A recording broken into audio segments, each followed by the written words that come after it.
حضرت معاویہ بن حرمل رحمہ اللہ علیہ کہتے ہیں ایک مرتبہ مدینہ منورہ کے پتھریلے میدان حرہ میں آگ نکلی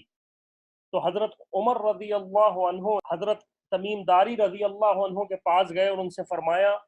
اے تمیم داری اٹھو اور آگ کا انتظام کرو۔ حضرت تمیم رضی اللہ عنہ نے کہا اے امیر المومنین میں کون ہوتا ہوں اور میں کیا ہوں؟ حضرت عمر رضی اللہ عنہ ان پر اصرار کرتے رہے۔ حضرت عمر رضی اللہ عنہ مسلسل کہتے رہے کہ تمیم داری آگ کا انتظام کرو، آگ قریب آ رہی تھی مدینے کی طرف، یہاں تک کہ حضرت تمیم داری رضی اللہ عنہ کھڑے ہو گئے اور دونوں آگ کی طرف چل پڑے، اور حضرت معاویہ بن حرمل رحمہ اللہ علیہ کہتے ہیں میں بھی ان کے پیچھے پیچھے چلنے لگا۔ وہاں پہنچ کر حضرت تمیم داری رضی اللہ عنہ آگ کو اپنے ہاتھ سے دھکا دیتے رہے، وہ آگ اس گھاٹی میں داخل ہو گئی جس سے نکل کے آئی تھی، اور آگ کے پیچھے حضرت تمیم بھی اس گھاٹی کے اندر چلے گئے۔ یہ دیکھ کر حضرت عمر رضی اللہ عنہ فرمانے لگے کہ جس نے منظر یہ نہیں دیکھا وہ دیکھنے والے کے برابر نہیں ہو سکتا،